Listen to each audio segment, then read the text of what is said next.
Hey, guys, it is Allison. I am the host of your show, Allison Answers Mission Awake. I cannot wait to sit down with you today and go over how we are going to crush the mediocrity in your life that has been plaguing our society since the beginning of time.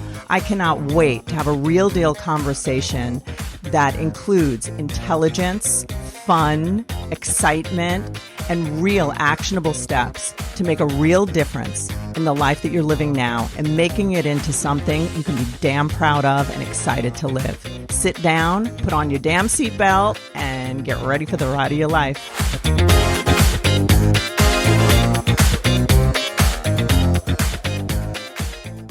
Hey, guys, how are you today? It is Allison from Allison Answers, and I have Monica Burke with me here today.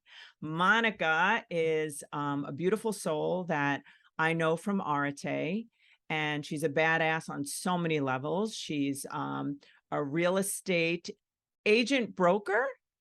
Agent, not broker, but I do have a team. So our okay, so she's like a badass leader in the real estate field, but where she really is an incredible soul that's just about to change your life. So I want you to listen, take notes, keep your heart open, because your heart will be touched by her story and by the upcoming book that she'll be releasing on November 1st. And that book is called Power On. And it's about using what was there to destroy you to create to create you. I'm not saying it the way the book says it, but that's the message. And when you hear Monica's message, I want you to understand that she's going to touch your heart. There is not one person who could be listening that would not be touched by her mission, because her mission involves you, no matter who you are, whether you know it or not. So there is no one who is exempt from her mission. So without any further ado, I'm going to ask Monica to explain her story as the underdog who triumphs. So Monica, hi, welcome. Hi, thank you. So let me just start with my mission, because I think that's always, people want to know what you're about. Like, what is it why am I here? So my mission is very simple, guys. It is to end self-inflicted mental suffering. That is it. And that is just based off of my life.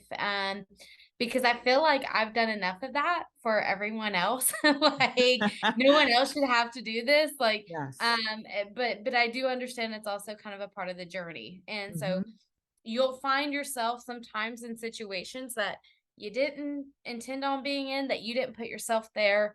And it's yours to deal with. And a lot of times that's when we start adding that self-infliction at that point. So my story, my book, it starts with about my life, guys. I was born in rural, actually Georgia, on the way out. My parents were literally loading up, saying their goodbyes to family that worked at Domino's Pizza and was heading to Alabama. And that's when my mom's water broke and she had me. So could you imagine being 9 months pregnant and like, hey, we're going to move states today. But that's kind of where they were. And heading back towards my dad's side of the family. His side of the family were drug addicts, crack, meth, whatever they could get their hands on, and prostitutes. And it was just the kind of chaos that you could imagine as a child. My dad was gay, or at least bi. He ended up catching AIDS back in the early 90s. My mom and him never got married. They split up. He ended up dying when I was 6 of AIDS. Wow. And it was a very shameful thing, because back then they didn't want people to know what it was. As kids, we were told it's cancer, because that was less judgmental than the truth. So that identity of like who you are, and, most people as children, they grew up with a sense of pride around their family name. We're the Burkes and or whoever, but it was not that way. It was very like, let's hide because this isn't something that we should be proud about. So once he passed, I moved in with my mom and my stepdad. And my mom went on the opposite end of the spectrum when she got into a relationship. My stepdad was very militant, very military, very critical. Nothing's ever good enough. It's always got to be perfect and then some. Wow. And our worlds were just upside down. So when I was like 7, it's like I remember being grounded for the first time and then going, "What's that?" Like, When you say grounded, what never- do you mean? What do you mean by grounded? How were you like grounded? yeah, grounded from you don't go outside to play with Oh, your friends. grounded. Grounded You know, like punished. grounded, I didn't know what yes. you meant. Okay, I so didn't know what it grounded. meant as a kid. Yes. I'd never heard of that term, you know. Yes. And he's like, Yes. "How did you not know?" And so my stepdad, the biggest thing with him is he was just not equipped to deal with the kids that we are coming in. And I don't think that they understood the environment that we just fully even where we came from.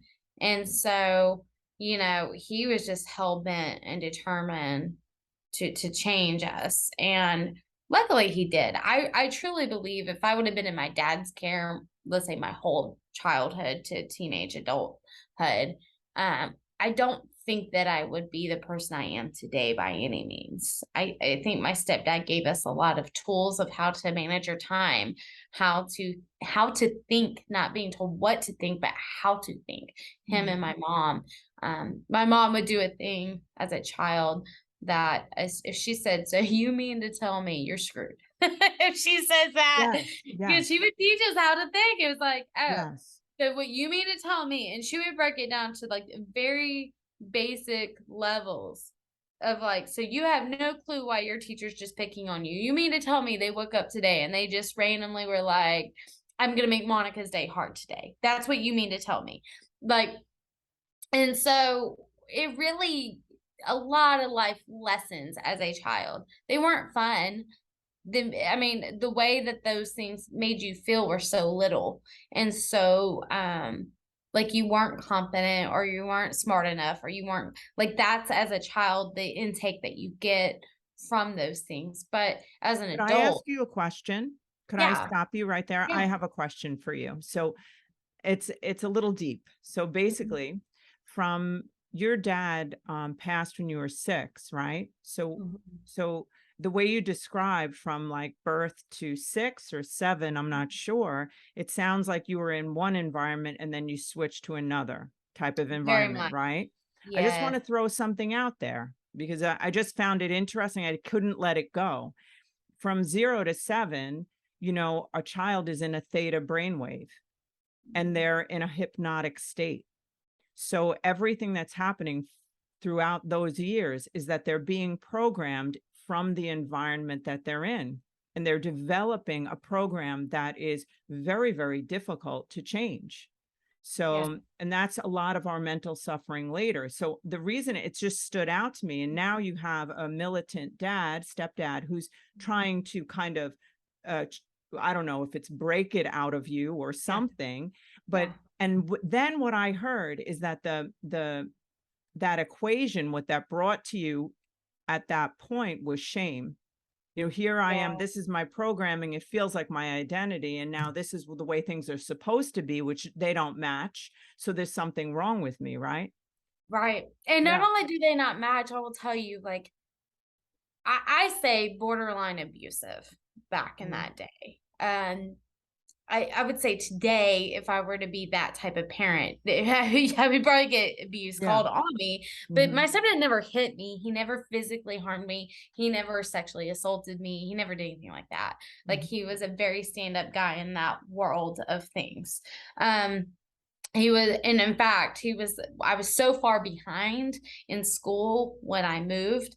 I got held back in second grade, and he would sit with me at the table until bedtime at night every day, trying to get me caught up on how to do basic math, read, write. Like, he was like, "You're going to get it." And it was breaking that. Like, the way he saw it, he had told my aunts one time, "Monica's going to be fine in life. I just got to get her there. Like, she's going to be Wow. fine. I just got to watch her. I Hmm. got to get her there."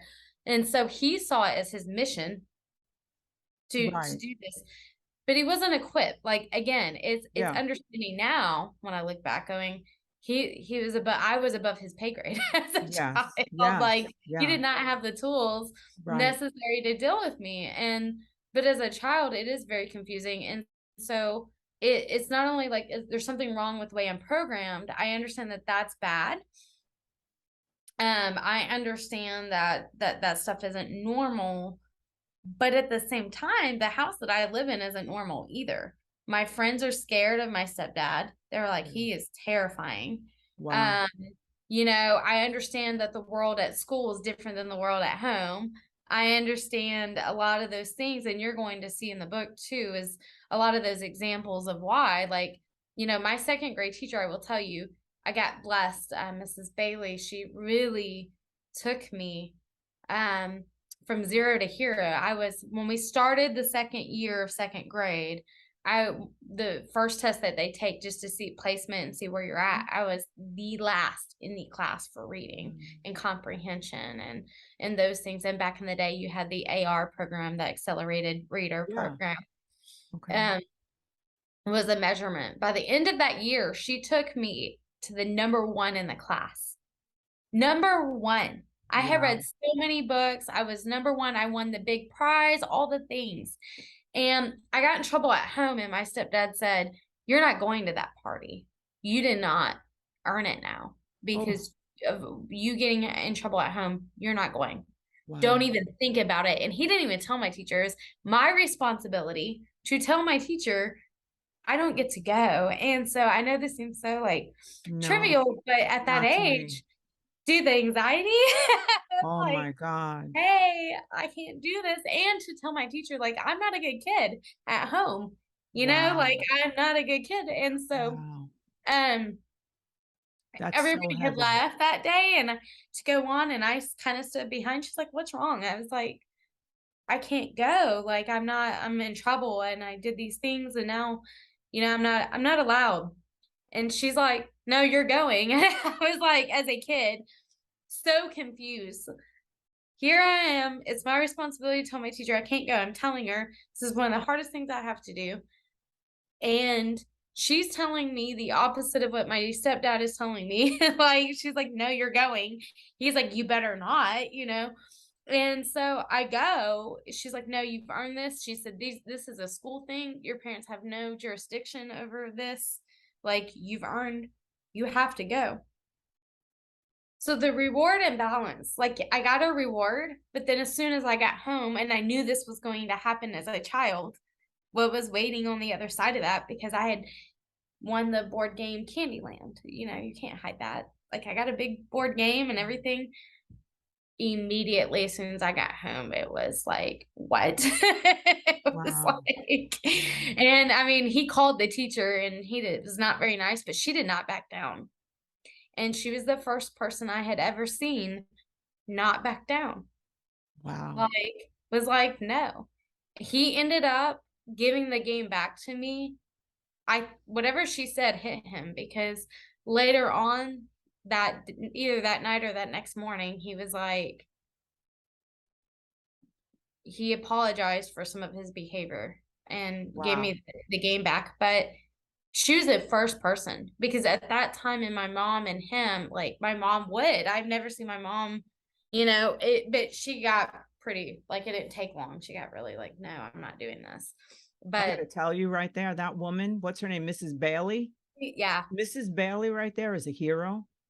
It's one of those heroes in life that, and you know what she did? She identified your worth and your yeah, value and your ability and your capabilities. And she renounced the shame that was happening. She said no to it. I mean, what a role model. I mean, like to this Yeah. day, and as an adult, when I got in real estate, I actually looked her up and she's still teaching, or she Mm, was about 6 years ago. I emailed her and I just was thanking her, because I'm like, "You don't even know what a hero you were in my life in so many yes. levels." Like, and Yes. she said, "I just knew that your home life, it didn't seem very happy. And if I could just take while you're at school this one thing and let you concentrate only on this, like fuck all this stuff at home. I want you to focus on this today in my class. This is what you are responsible for.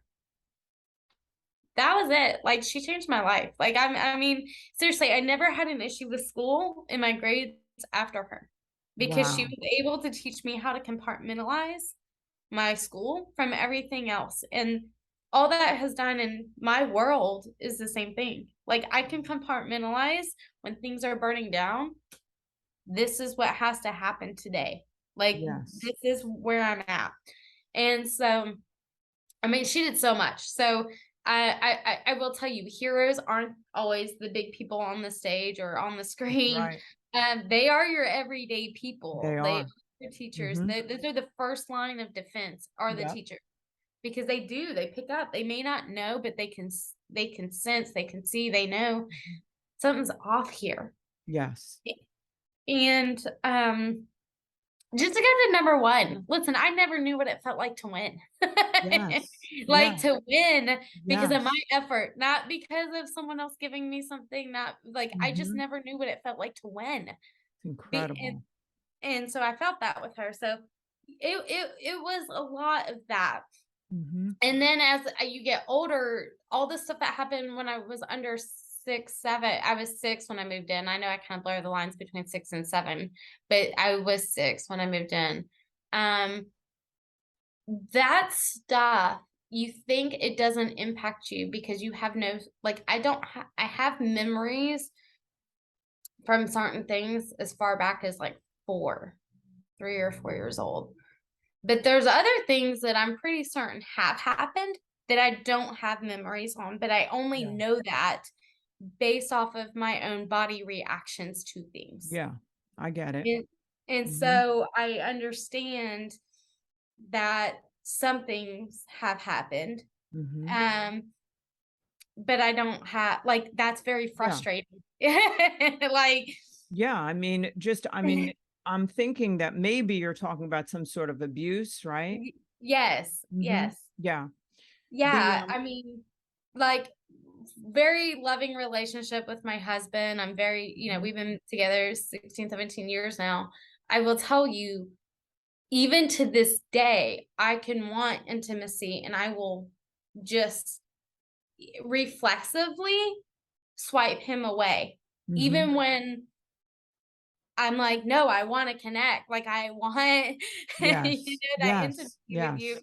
It's Mhm. it's a involuntary, like, Yes. get off of me Yeah. um reaction You know to what I every. tell people with that? I tell people, like, if you went outside and your car was, smashed in, you Yeah, may not know how it got like that, and you may never know, but you can see that it is, yeah. and I'm not saying that you're smashed in by Oh, any, yeah, yeah, no, but yeah. yeah, good. I just want to But make you can sure see, like, you no, the you reaction, understand. the And our effects are. bodies have memory greater than our mind or our memory sometimes. So like our cognitive memory. So, and we'll split off emotionally from an event that's too traumatizing, right? In order to be able to cope, but our body will let us know. We'll actually experience the memory. So I'm just saying that for anyone who's listening, who's hearing it, and so that they can understand what's happening, right? Yeah. Right. And I just don't want someone that maybe that they feel the same way. I know how it feels. It feels like you're crazy because you Yeah. can't, it's hard to tell people. Like, people think you're making it up. If Yeah. like, I get that Yep. because it's not like, and I have been assaulted as an adult. That has Mhm. happened, which was a saving grace for me, guys, because it made me deal with all of it. Like, it made me finally deal with it.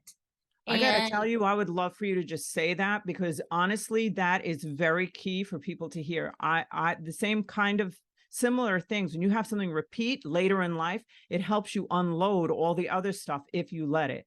Yeah. So, I mean, you don't have to say all of it unless you want yeah. to, but Oh, yeah. yeah, So tell us what happened. absolutely. Hmm.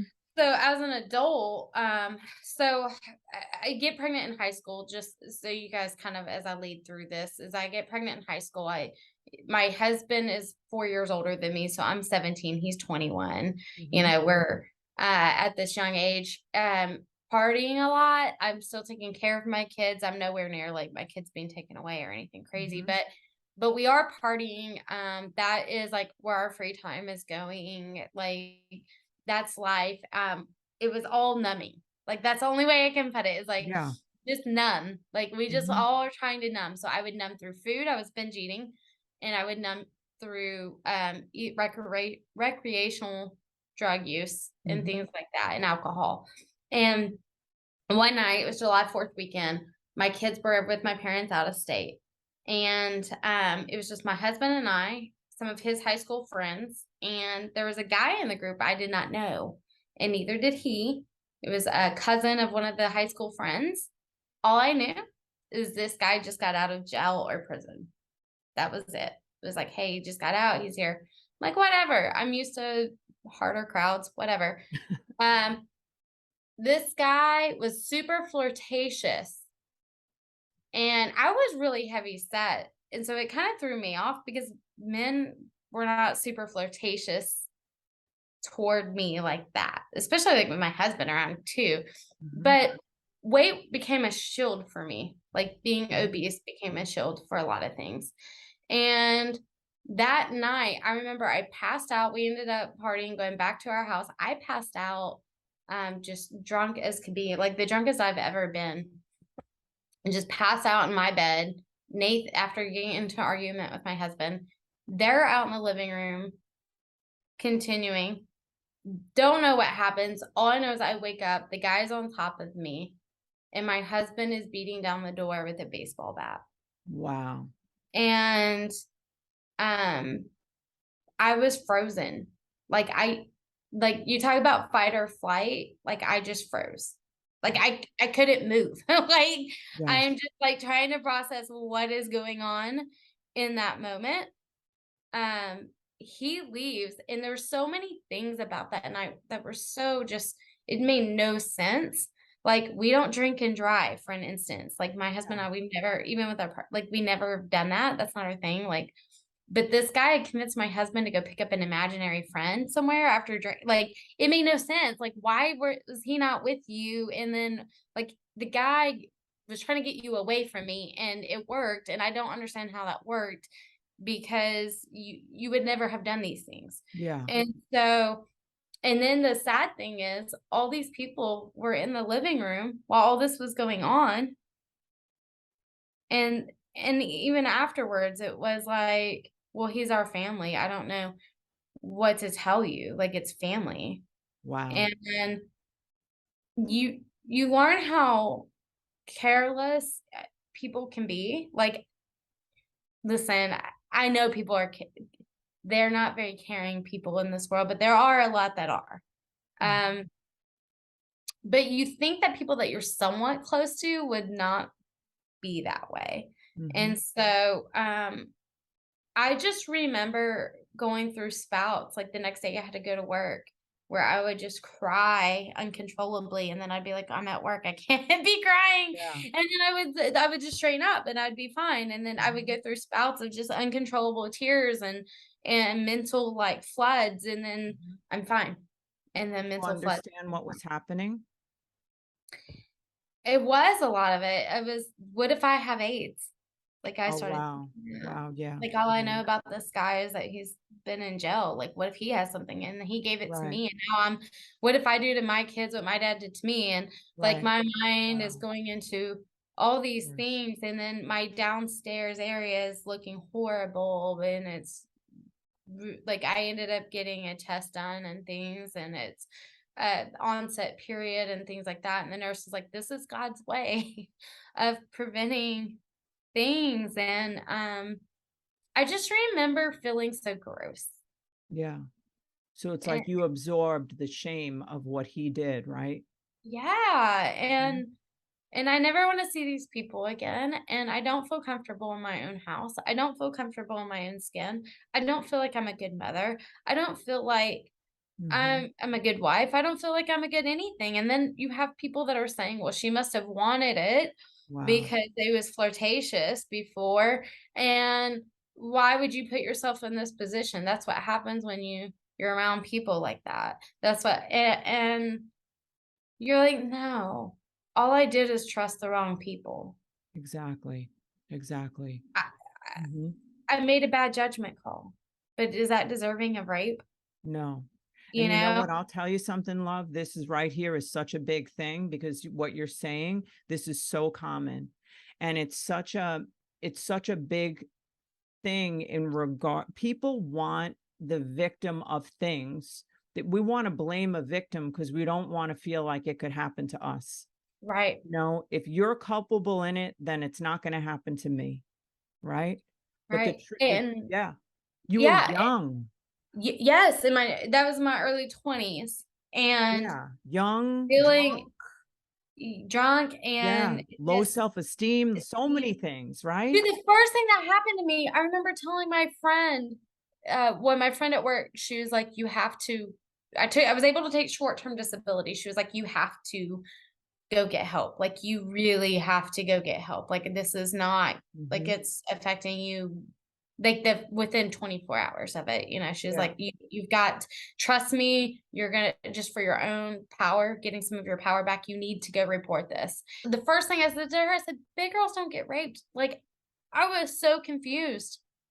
Like, I was like, I'm like, I Wow. thought that only happened to certain, if you looked good. Wow. Like, that's how Wow. off I was Heavy, with right? That's things, you incredible. know? But that was one of the first hints that I had about some of my weight gain and the Yeah. binge eating and things. Like, Yep. it became really a shield, and I was not self-aware of that for a very long time.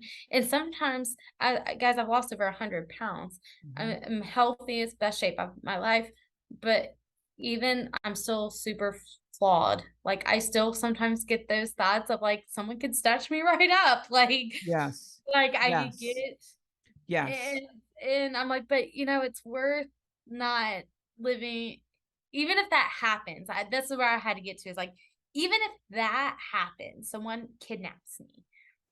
I'm glad I lived the life I did for as long as I did with and being healthy, than someone snatching me up and being obese and stuff still happening. Like, Yes. you know, Yeah. um, Can I just say something to you, honey? It's like, because what you just brought up is so powerful. And I know, just because I know the listeners and I know in the counseling center, we are inundated with people with eating disorders. I actually was hospitalized for an eating disorder in my 20s for 28 days. I mean, I'm in recovery from an eating disorder.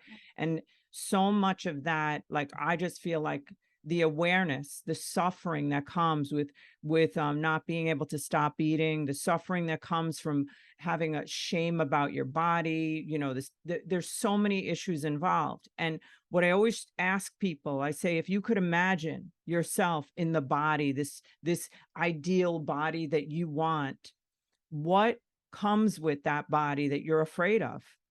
yes. Right. And Yeah. like, and when people say, I ask them, picture yourself walking down the street, and images come to them like that guys are going to notice them and that they're going to take advantage of them. All these different things pop up for them. And then the discovery that the weight is a shield, right? So you Yeah. saying that, I just want to highlight that because it's a very important thing for women to know. And then also think about when weight is shed, what is expected then? Yes. People say things to my husband Hmm. to now. Hmm. It's funny, not ill intent. Listen, people are unintentionally full of shit, and you've got to understand that. I agree with you. That, Yes. like, they are Maybe we are. unintentional, Maybe we are unintentionally full usually of full shit of shit. too. We are, yes. People Maybe. are. Yeah. That's how we're made. Yeah. And so they don't mean anything by it when they say Look, shit. look, Sometimes, look, bang. We're the bang. bang Yes, girls. yes. All Okay. about the energy. We're gonna get somebody's gonna pick us up for you for the promotion, 30-40 bucks we're gonna make. Okay. Uh, Back to but yes, body image. Hmm. but you think about these things, and if you really think about why you do what you do, and you're honest, it is heartbreaking. It is. I agree with It you. it is very heartbreaking, but you have to be real, and you got to go through that. Because you can't keep yourself accountable. Listen, we're the first people, oh What were my you God. going to say that they say to your husband? What were you saying? Oh, yes. Yeah. Okay. So my husband, they they will tell him straight up, "Oh, you really got to be excited that Monica's lost all this," like, because they're Mhm. thinking in a sexual way with Yeah. him, like, and he's Hmm. lost a lot of weight too. Um, but he's like, "She's my wife." He goes, "I don't see her like you see her. I can see she's lost weight, but in my eyes, like, she's the same person she was Yeah. before she lost the weight." Hmm. And he's like, I love the confidence that she has now. I love the things that she can do. I love the time that we spend together because we go do a lot of more physical activities together, ride bikes, go for hikes. We go, like, he's my best friend. And so all the way he sees it is like, it's just allowed us to live more of the life we would want to live I together. love that. Yep. And Mhm. so, but people don't comprehend that because, and I understand, listen, when I started, I can't tell you how many times I've tried to lose weight to fit into better clothes, but that's not a good enough reason. If No. you think about, I want to be skinny, I want to look like this, I want to feel, most people don't start with how they want to feel. It's what Hmm. I want to look like Yep. or what I want other people to see of me. Hmm. And when you take all that away, you strip it down and you're like, I do this because I have a deep psychological need to protect myself, and my weight is a way that I can do that, you Yes. know? Hmm. And so it's kind of sad. And so it's very affirming though, and I think you have to have the people around you like my husband who are like, I see you for who you are, and Yes. it's an added bonus whether you lose weight or gain weight depending on your Mhm. situation. But I win when you're healthy. Yep. And the thing is that at some point, I'm not sure when, you must have developed a sense of safety that you could trust, or, something with your mindset and, with the mental suffering we could get into, Yeah.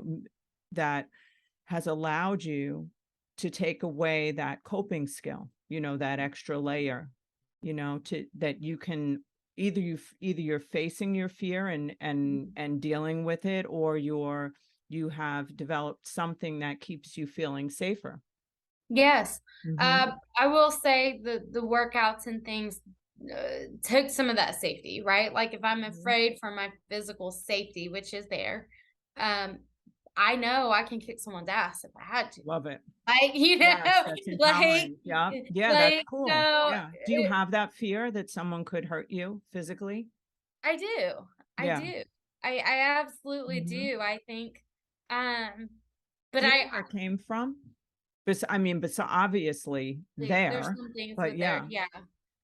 Yeah. You know, I got bullied a lot in school. So on Mm. top of all the things, Oh God. being slower, being, Hmm. you know, I was bullied a lot. I got into physically, emotionally, those things. Honey, do you know how much that affected you?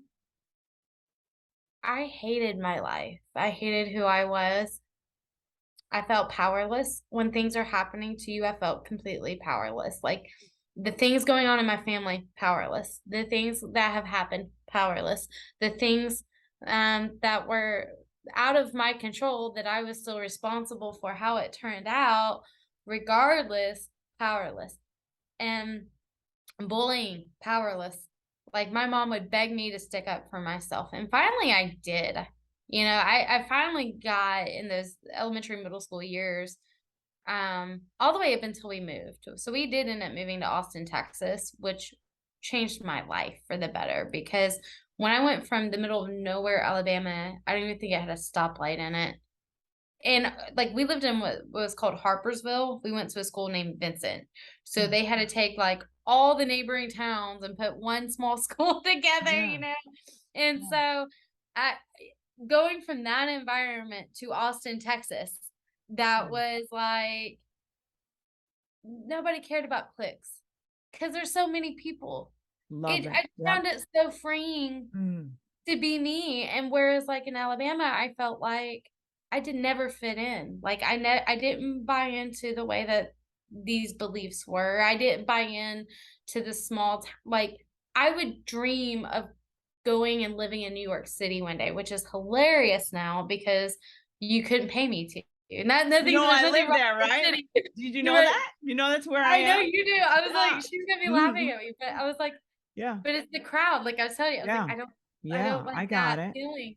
But at that age, I just wanted to be in a place that was bigger than me. Mm. And then it gave me the freedom to be as big as I wanted to be. Love it. Love it. And so Yes. I had that in my heart at a very young age. And Mhm. so I knew that there was something out there. So when we moved to Austin, it gets better. I start really kind of getting in my groove of life. But then we moved to Tulsa, Oklahoma. My mom loses her job while we're there. She has a really hard time finding work. We start really getting, I mean, it was like nick of time between us just being on the street to her getting this temporary job in Tulsa.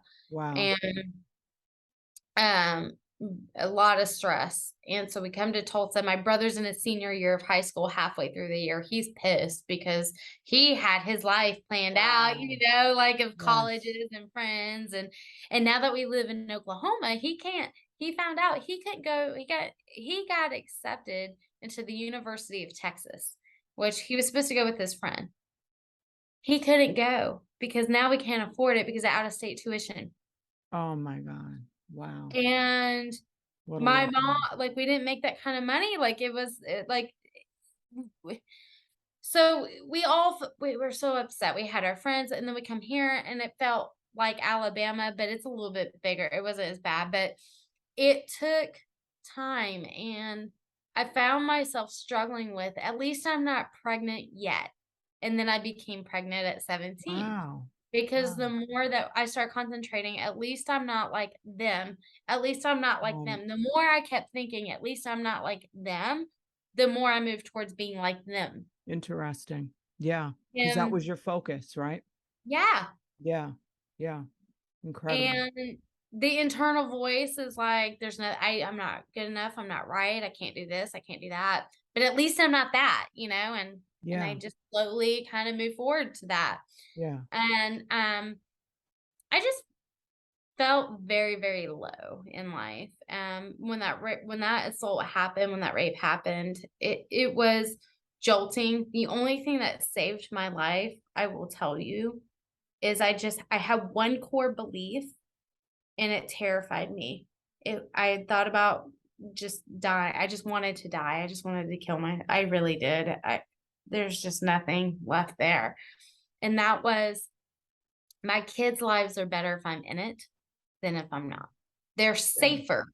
And it came around safety. They are Wow. safer Yep.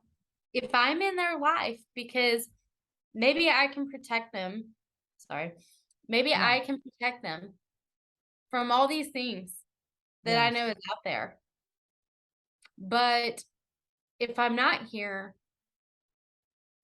it's out of my control. And I know that there's going to be people that I can't protect them from. Wow. Yeah. And so I got help. That's the first time I went to therapy. It was like the first time. And when I got help, they said, Monica, you have what we call highly sensitive person, HSP, which is like, I'm like, okay, What? everybody my whole life is like, you're so sensitive to things.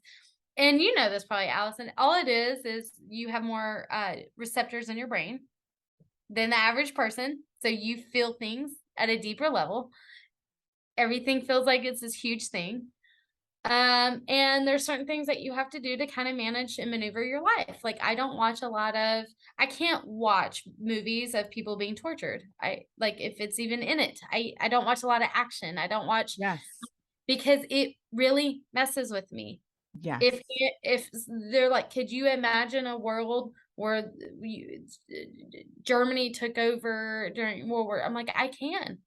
I can imagine it, and not only can Exactly. I imagine it, it feels real. It's Yes. scary. Yes. Do you know how many people you're helping right now? How? A lot. I just want to highlight what you're saying, because what you just described about having more sensitivity to things that people are more dulled to. Yeah. We have people who come in here who feel crazy. They Yes, feel that's how you emotionally, feel. yes, I not have no control regulated. over my emotions, and so Yes, all I've tried to do is numb, numb, numb, numb, numb with yes. food and Mm-hmm. alcohol because I have no Yep, control, and I exactly. can't. So for me, it was like, But I want okay, to tell you something. I have to tell you something important, which you probably know, but I gotta say it. what? As soon as I see somebody like that, very often that is a person who's highly gifted. So it's very often a highly intelligent person who has that high rate of sensitivity. So that high level of intelligence makes their emotional experiences much more vivid, and they can see things from so many different points of view that others cannot see. So the prism of all the angles, they can get behind something and see it, and they can be on this side and see it and that side. And then the rest of the world, they're like, what's the big deal? And you're like, it's a big Big deal. deal. Right? Don't you see this? And you feel crazy. You do. I The have to world say thinks you're one other, crazy. yes, but I have to tell you another thing, because I just have to say it. It's so important. Then I'm going to let you go. Yeah. The other thing is, this is an ACOA issue.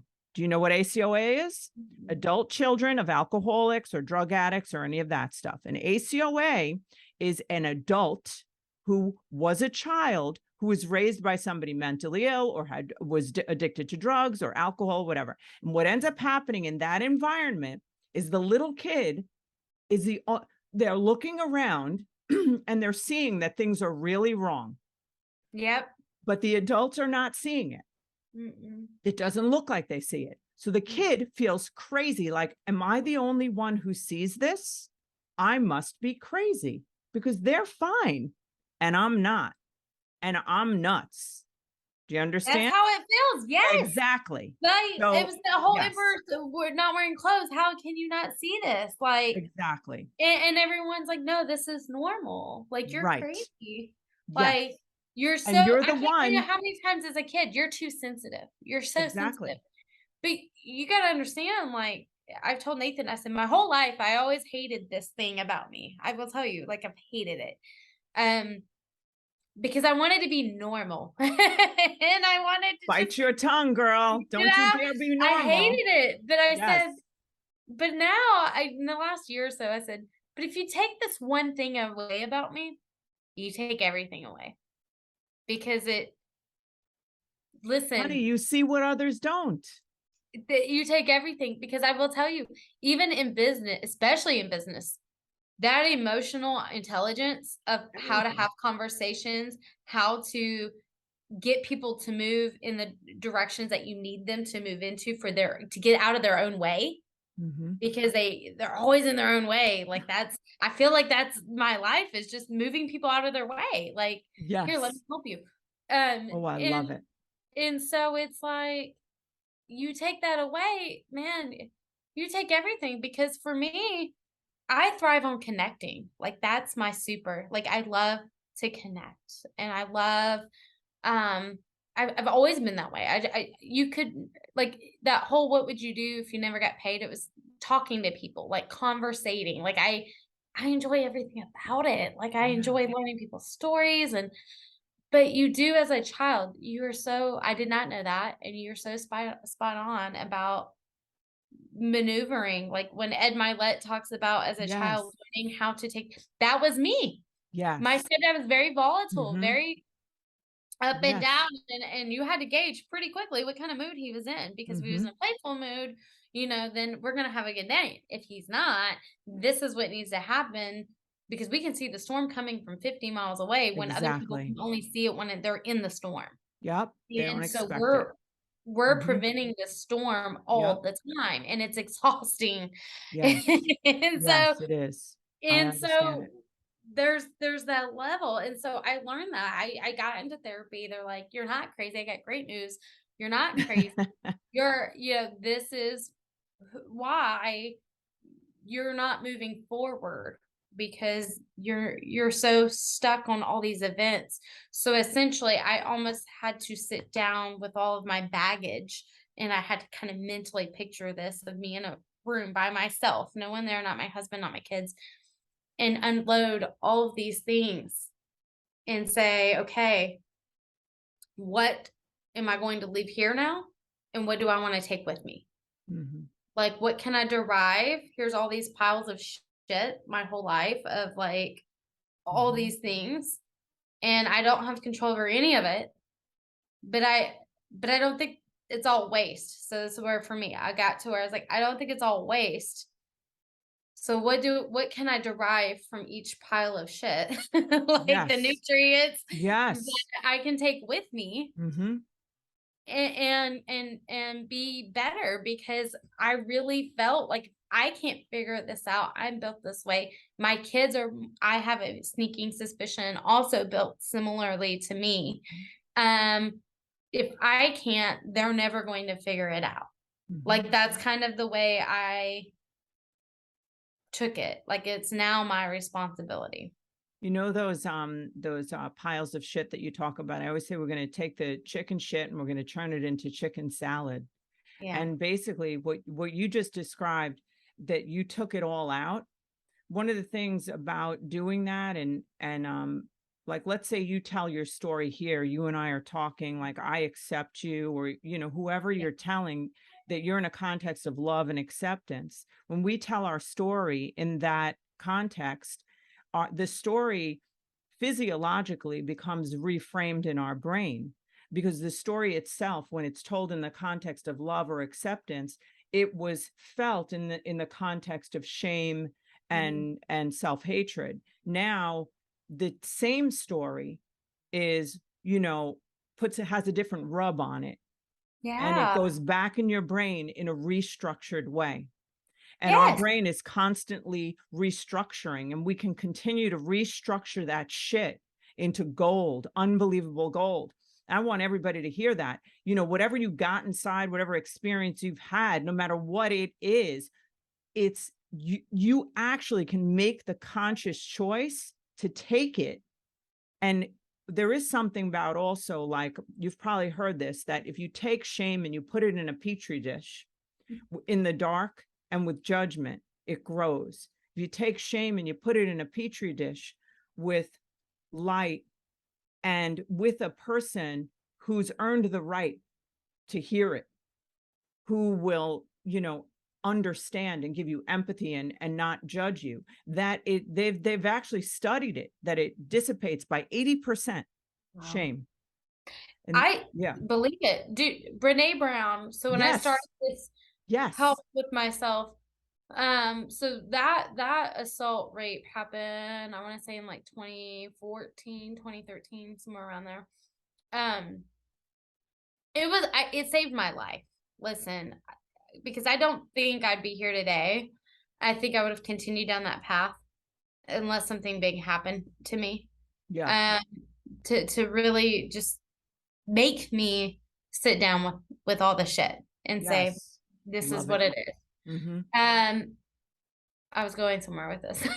You're talking about Brene Brown, the shame, Brene probably, Brown. what she So talks I about. Yes. started sitting Hmm. down with all this shit. I started having to heal myself.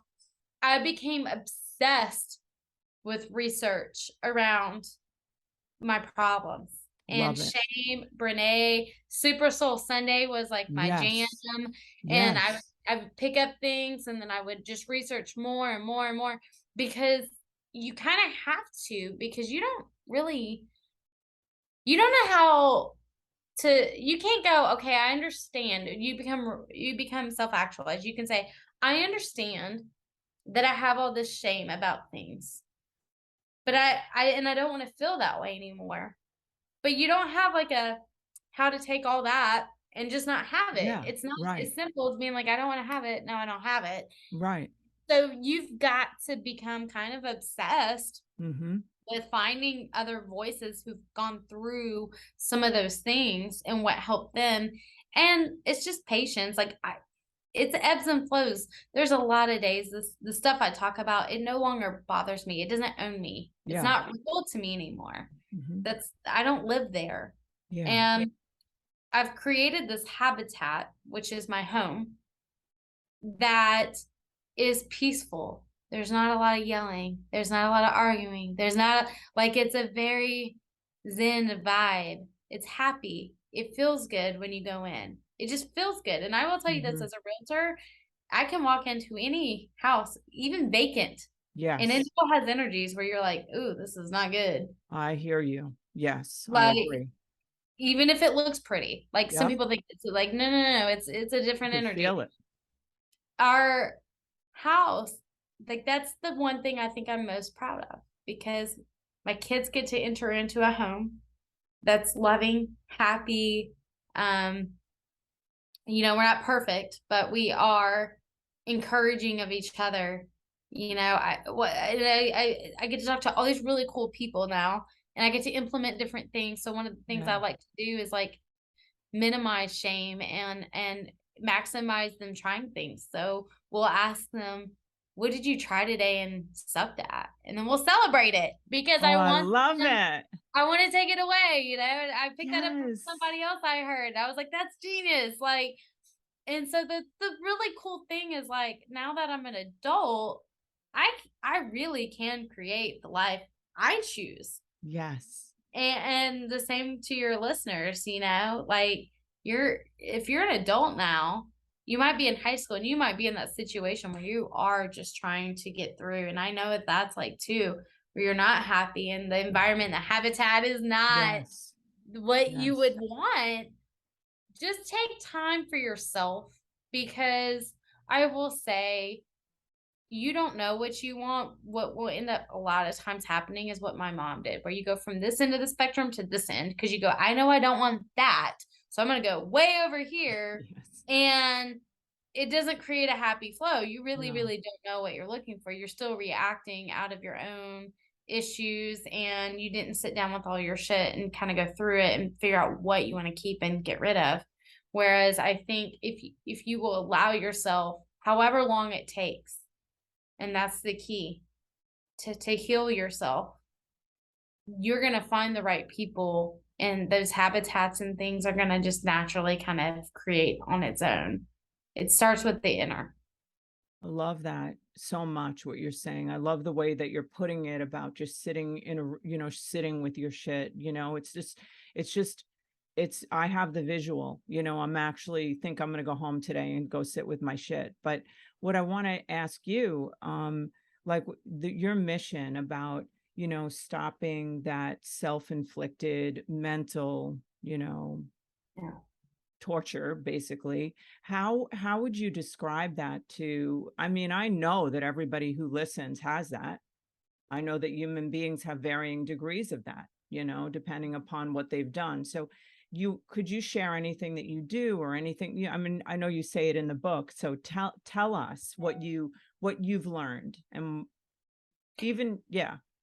Yeah. What I've learned is you have got to silence every voice but your own. Mm. And if you don't have a good bottom of what your voice is, the world's going to tell you who you are. And that creates the biggest identity crisis. And if you don't know who you are and what you stand for, you get conned, you feel shame, you feel uncertain, you feel uneasy. You don't want to take risks because why would you?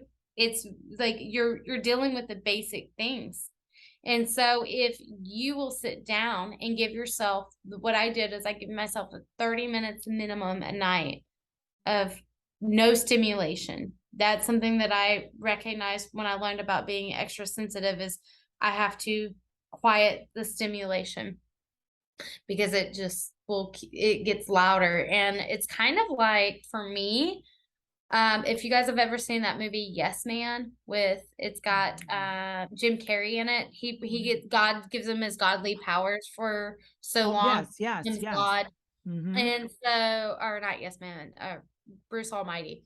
Yes, And yeah. so he gets all those powers. Well, he goes through, he gets on autopilot. He just starts answering emails. Yes, yeah, sure. You can give everybody what they want. Yes. But then he lays down to go to sleep at night. And it's boom, here's everything that you missed, that you didn't pay attention to.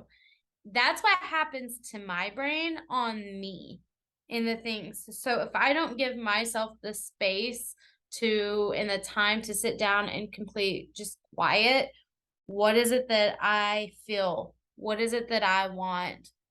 Where am I at? Then when I go to lay down to sleep, I can't. Like it's just everything all day and all of that stimulation. That's when it wants to come in. So all of us have that. That's your mental suffering. That's your voices starting up. They're like, hey, Monica, I'm super glad you handled everybody today, but here we go. Here's everything that you missed. By the way, you're really failing right now. Like that's what happens. And so the quiet that voice and to dissipate that, it is sitting and saying, today was crazy.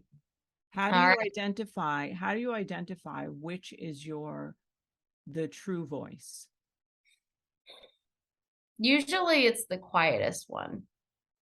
It's usually the last thing, in sales. I would bet it's the kindest as well. Yes, it's the kindest, it's the quietest. In sales, if you got to deliver a bad news to a client, some people, I've learned a technique, and that is you got to let them rant to the end, and they're going to tell you the truth at the very end. But you got to let them get there. So it could be 20 minutes of them yelling, upset, going crazy. I literally will mute myself like to let them get it all out. The last thing that they say is usually the truth. I let it go all the way to there's this awkward silence, and they're like, "Are you still there?" I'm like, "I'm just listening." Yes. And usually it is, I'm just so stressed over this house and all these things, and I have no control. Like they will tell you, and that's what happens in our brains. I think for me, it's that last thing. So it's all these things that are happening, and it's this happened, and this person, and there's this, and then the last voice is like, Monica, they're all trying their hardest, and you are too. Like you can only do what you can do. You're doing your best. This is what I think that we need to do tomorrow so that we can, it's the most solid, even tempered voice. It's not the loud one. It's not the overly, like showy, loud voice. It's not that person. It's the bottom of the barrel sound reason. It's like, there's so much wisdom in what you're saying. I've been around the block a bit, and the way that you're putting this is really, really very wise. And it cuts through so much stuff, hon. It's really incredible. You're very special. You are. There's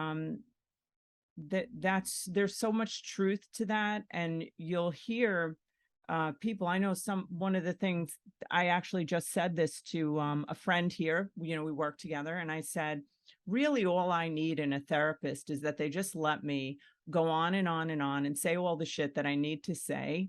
And then basically, because I can hear myself. Yeah. And I'm like, thinking, oh, it's because I'm a therapist, I can analyze my own shit. But really, you get to the end of yourself.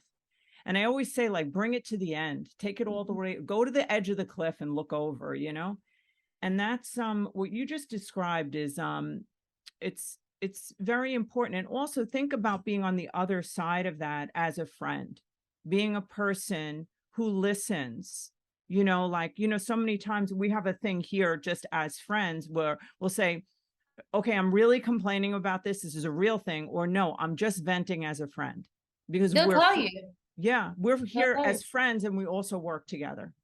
Yeah. So we'll say, hey, can I just talk to you as a friend and tell you how much I hate everything, and I just want to like make everybody go away? Oh, and can I just complain about this thing that's actually work, that's real, right? Yeah. Yeah. Incredible. Yeah. And a lot of us, it's a way of like, there's so much out of our control. I know I keep saying that, but that's the root of most problems for us, is that it's all out of our control, and we want to control everything. And the truth of the matter is, we don't. Mm-hmm. And so when we vent, it's our way, our brain's way of dumping all of that Mm-hmm. information and all that overload, and we dump it. We just, it's like there. But what's left, what's at the bottom of that barrel, what's left, that's the truth. That's That's, usually that's usually the truth. And that voice is hardly, I don't think I've ever had that voice be super critical. yeah, It's like exactly. you said, it's usually Yeah. with Kind. grace, love, Mm-hmm. and what we need to do to move forward. It's always Yeah. like what we need to do to move forward. It's never Mm-hmm. like, let's just keep thinking about that. It's Yeah. like, here we go. Yes. And what also what I like what you're doing is you're also being intentional.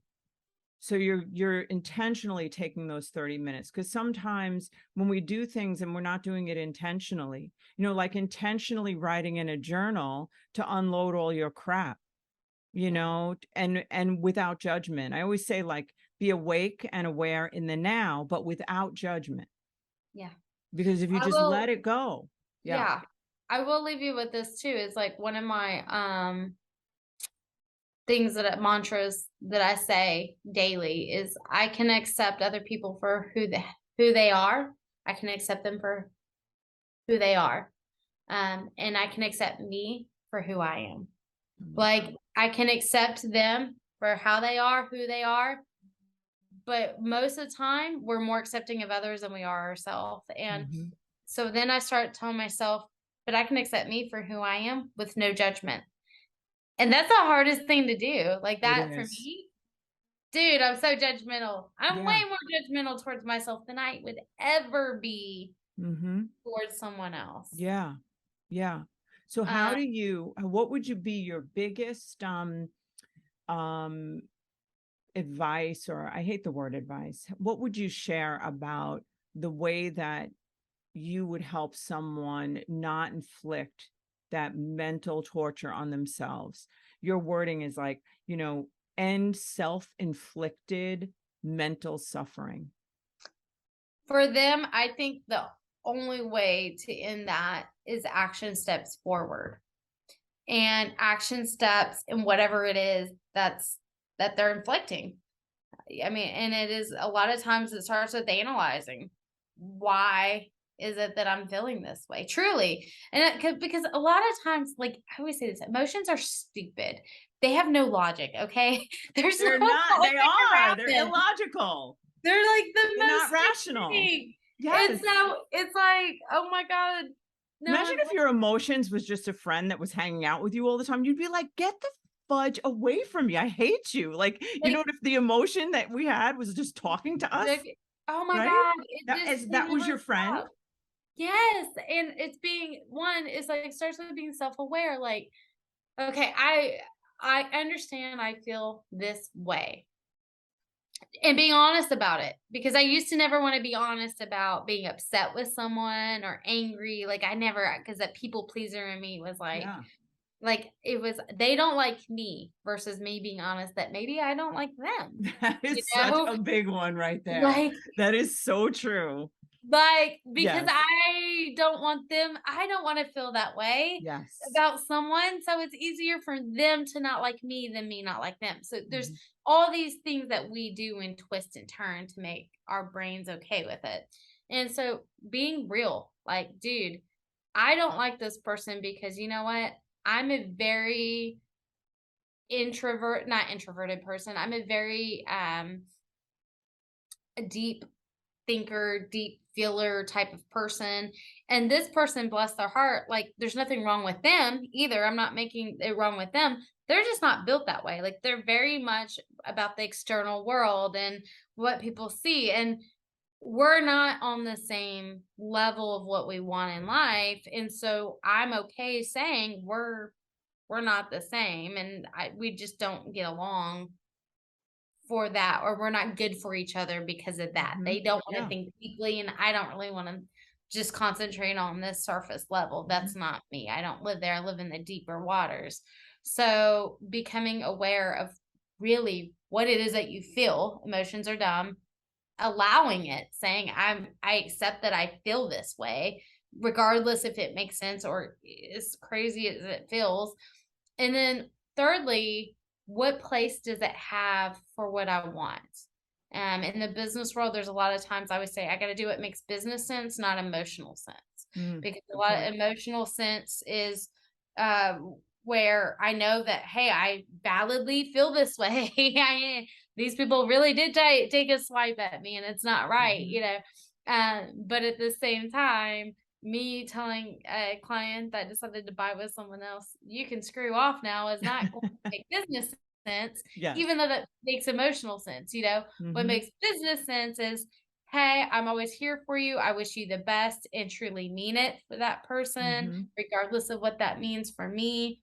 I'm happy for you and letting it go. Not only does Mhm. that really make business sense, it also makes some emotional sense too, because when you let that go, you let go of those emotions too. Mhm. And Yeah, and you're so, adjusting to a better emotional state, right? yes, Mhm. but it's being aware, like I'm actively choosing that. I'm Mhm. not waiting for that emotion to just happen. And I used to just Mhm. wait for that emotion to try to happen. And that's like not the way it works. Like you have to Yes. kind of choose, this is what Yes. I want, and this is how I'm going to do it. So that's really like, if I was going to take somebody that's inflicting that, it would be that. It was be giving them the power to make the choice Mm. of what they want to feel and how to get to that feeling. My mom used to say about my brother, because we would talk about our childhood, and I used to get hung up because it never seemed to bother him like it bothered me at all. Like, I don't know how we had the same things, and we turn out very different. Like, that's a study in its own, I'm sure. Like, you have a Well, lot no of one is clients born that into the way. same family, hon. No one. No And one is born into the that same is like, family. I learned that in the last Mhm. year, and I was like, Yeah. that's true. Like, Yeah. I Fact. was in an easy target in a lot of ways because of my Mhm. emotional Yep. outbursts and things. And Mhm. whereas like my brother was just very solid. He just did Mhm. not have those same issues. And my mom said, well, he's strong enough to let it go. Ooh. And I was like, well, I'm strong enough to let things go. And I was like, but then you're like, but you But don't let yours anything had to go. yours were down, yours were a little deeper down and they had to pop up and then go. Like yours Yeah. couldn't, they weren't on the surface that they could just be brushed away. They were down deep and they had to be sucked up and then pushed away. Yes. And It's so I was true. like, it really messed with me, because I'm like, to think that I'm not strong after all the things.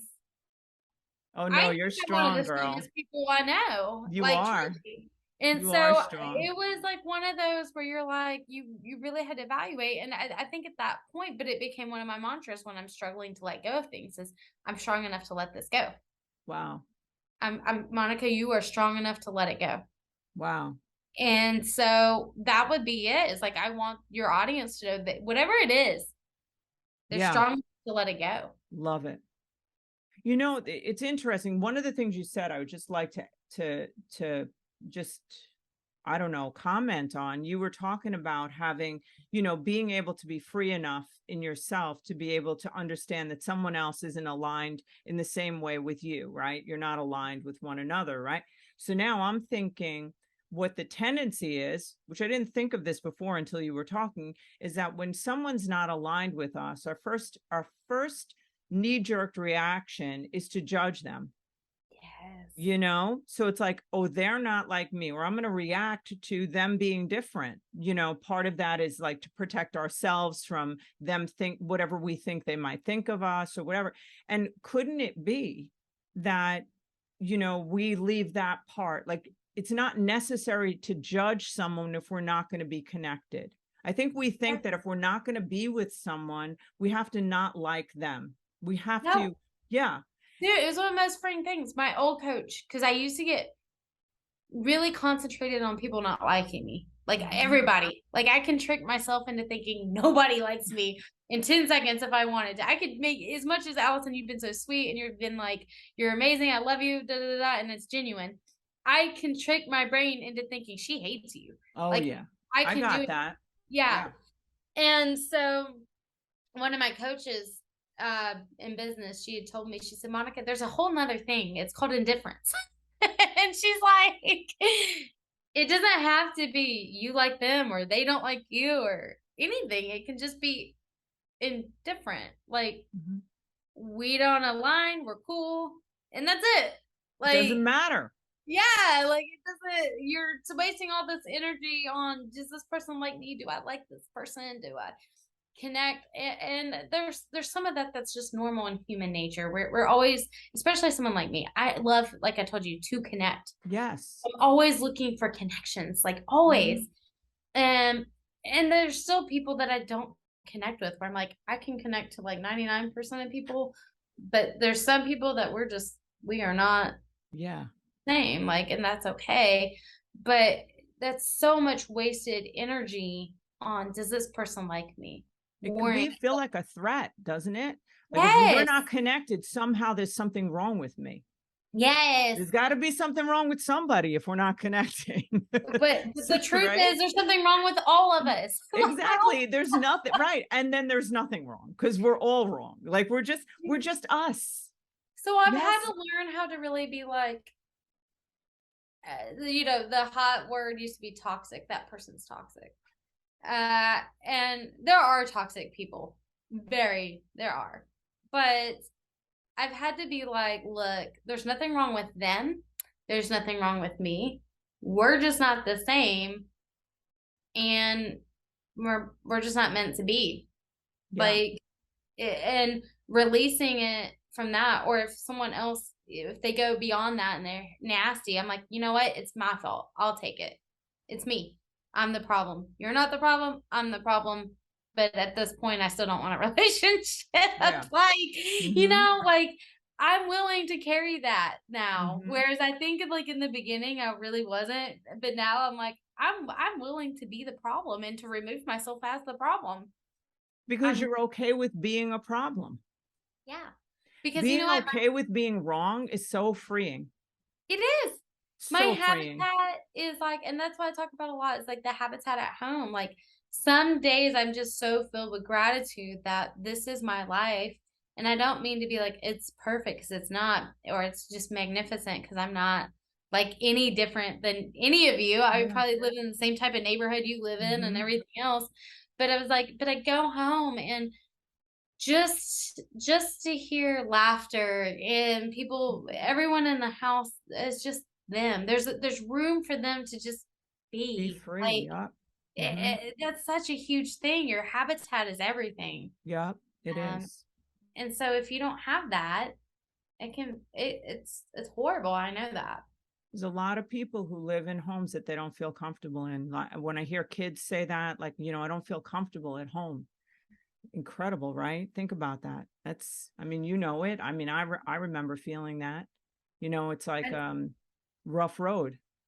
yeah, Comfort, just feel like, you can just be authentic, be yourself and be accepted and be wrong and be accepted, right? yeah, I think Mhm. that to this day, I will tell you, even my stepdad, I'm like, he can't help it. Like they just moved closer to us and it's been great. But like, he's like, we were leaving his house like a couple weeks ago. He looked at my Jeep. They have a Jeep too, and they're like, "You're not gonna wash this?" I said, I was like, "Well, I Nope. haven't had time. It's a Jeep, like it's not a fancy car, and I haven't really had time." I'm like, "I'll get to it." He's like, "Well, I like to have nice stuff." Like, Yeah.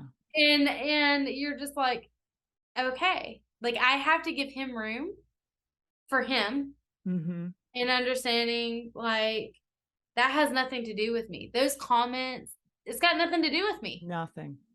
Like, it's, but that little girl in me Yeah, sometimes to be like, of course. analyze, okay, Mhm. what it, because nothing's ever good enough. Like, it's just the Mhm. story between my family and me. It's Mhm. like, I've always been, but I will say is like now I'm the one that doesn't take shit. Like I'll be the one that, like, I will say okay and let that go. But if you come at me about being a mom or something like that, which I'll be like, I'm not interested. Mhm. I'm not interested. Like I know you guys did the best you can or could. I love you for it. You've the person I am today am here because of you, and I'm Mhm. very grateful for that. Um But at the same time, I think we have a different values in this area. You know, I grew up, and to this day, my stepdad's like, the world's a very dangerous place. It's a very Mm, ugly place. People are horrible. And I felt like it was my job to protect you. And by protecting you, that was to be mean to you. Like, that was, wow. if Yes, I I was got meaner it. than the world's I going to got it. be, then you're going to be okay. It was out of love. It was kind of Well, dysfunctional, to but it distorted was out of love. perception, right? It's a fearful perspective. And so I don't value that same stance. Yeah. And Hmm. so I understand that, but Yeah. that's where I say you have to sit down with your shit because Yes. you can Hmm. handle these things different in real time. You can be like, as he's saying this, literally my brain's like, that has nothing to do with me. Yeah, At the same exactly. moment. That's it. That's it. Like, Yep. whereas if you don't sit down with your shit, when they're saying shit like that to you, your brain is already internalizing it, trying to decipher it, divide it up, like, Yeah. and so you've got to do that because whether it's someone, and I have to use that as an example because it's someone that's close to me. It's easier to strangers and things to be like, Yeah. eh. But someone that's close to you, I think it takes a lot more restraint to have those Yeah, kind for of thoughts of sure. saying, You no. could you you could even hear like when he said, oh, you're not whatever, you're not going to wash your car or whatever, or you haven't washed your car. And like the first knee jerk thing, like I could hear it like is well, like is the explanation. Well, I didn't have time. Like it's the first like thought Yeah. because you question yourself because it's like it's presenting as like a mirror that there's something wrong. And then like this is one thing that I do where I actually think in the real time moment, Yeah. wait, you don't have that kind of access to me. Like I'll Right. actually think about that. Am I going to give you access? So am I going to give an explanation? Am I going to explain or maybe Right. access denied, Yeah. right at that moment? Right. It's Mm-hmm. like I don't owe you anything. No. And sometimes as adults, I do know our parents can make us feel like I Yeah. was at 6 very easily. Yeah. Very, very easily. Yeah. Um, but I've had to work, and I'll tell you, there have been other times, specifically with my stepdad, where he has said something to me. I remember one time about 5 years ago, he had said something, and I don't even remember what it was because it's not even that important. But I remember I turned to him and I was like, nobody talks to me like that. Like, I Yeah. don't allow people in my life Yeah. Mm-hmm. that would talk to me like that. Like, I Yes. would never let you in my life if you Yes. talk to me this Mm-hmm. way. But I remember turning very quickly. You know, I'm a mom, I'm married, I got kids. I go, what did you just say? Yeah. Mm-hmm. Like, very like, what? And it was just a Yeah. reaction. It was like, wait, Mm-hmm. what? My brain was like, reject. Like, what? Yes, you're not in. Yes, exactly. But that shows that's amazing. And he kind of, he wasn't expecting that, and he was Hmm. like, I was like, no, what did you say? Because I was like, I'm confused. Like, I didn't. Well, you asked him to explain himself instead of Yeah, you and having to explain you. it turned Hmm. everything, and at that point, Yes. kind of changed for us, where he was Hmm. like, oh, because I Yeah, was that's cool. Good like, for I'm not you. doing that. Let So me ask you something because I I have know to be respectful of your time, first of all, because I know I literally could talk to you for the whole afternoon. Like I would take all my shit out and put it on the floor with you. I would But too. I would just throw it all out and say, what do I'd you be think like, of we're this? good. What do we do with this mess here, Monica? I Fix my really, yeah, life. exactly. Right. And I really value the way in which you share the things you share. And I just want to tell you that. I want people to hear, how to get your book. And because I know it's going to be, well, it is great. I haven't read it yet because it's not out, but I want people to know what it is. I want to know how they can reach you and anything else that you really feel that has helped to advance you emotionally in your life or cognitively in your life that you just want to leave them with. I would love to hear that. I know I Yeah. asked you to do a lot in this last whatever. Yeah, Yeah. no, I love it, Allison, and you're very easy to talk to. And honestly, if anybody gave me the platform to talk for 48 hours straight, I could probably do it. Oh, So, I love that. Yeah, you'll be great. Yeah. but yeah, so you guys can find me. Social media is just Monica Burke on Facebook. Instagram, the handle is Power On Monica Burke. It's the name of the book with my name. TikTok, same thing. What would you What want to leave people with to, just about any emotional, healing or cognitive, like Yeah, to ride the bring. wave. Ride the emotional wave. Ride the I wave. tell people that we're like aligned, girl. That's what I Ride tell the people. wave Ride the wave. because you're not Yes. going to stop the wave. Like that's what I've had to learn more than anything. If that's what I would want you to know. When shit's going down, your emotions are high, you're seeing red, ride the wave. Don't respond to people when you're angry, when you're seeing red. Don't just most things it doesn't need handled right away. No response is a response. Yes. And so until you are literally ready to handle it, don't do it. Ride the wave of the emotions in the meantime. And then you're going to be so happy, trust me on this, that you did not just say, I'm going to try to crash this wave real quick and handle this. Because when you do that, the intent never comes out right. And so I always ask myself in communication with people is, can they hear me? That's the question. So like my stepdad, he's not someone that I can be like, listen here, you're doing these things. Like he cannot hear that. That's not going to work for him. So the question is the person that is intended, the message, the situation, the person that you have to address, whatever that is, can they hear you? You want to be able to deliver it in a way that they can actually hear what you're saying and what your intent is. And so a lot of times if those emotions are high and you're on that wave, they can't hear you past your emotions. Yeah. And so you got to ride it through, let it get to the bottom, and then go forward with whatever you need to address. It's incredible suggestions. I mean, I think they're great, really great, because I can't even agree more. I always tell people to ride the wave. I can't believe that you say that too, because there's a beginning, middle, and end. It ends. Yes, It it always does. ends. It always ends. And You it's a can't crash the slower. wave any sooner. Like you Yes. can't. Yes. There's nothing else you can do with that.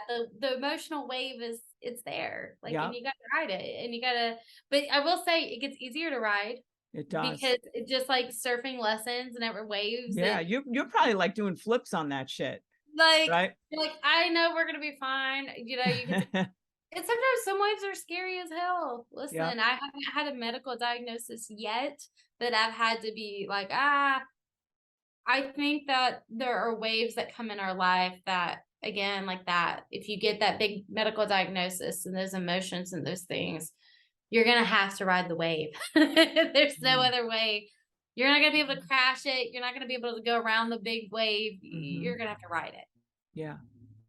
Well, I adore you, and I want to thank you so much for being here. And I look forward to, I mean, maybe, hopefully I would love to have you come back again, and even after your book is out and you have even more wisdom, because I know you're just going to keep growing and more wisdom. So thank you so much, Monica. And I just ask guys that you would, like, follow, share, purchase her book. I don't think you'll regret it at all. I know you won't regret it. And I just ask that you support Monica in, her endeavor to help people to stop mental suffering, the self-inflicted mental suffering. Yes. And the first place you can do it is with yourself. And when you figure out how to do it yourself, then you can spread that to other people. And then we're helping Monica with her mission. So thank you, everybody. All love.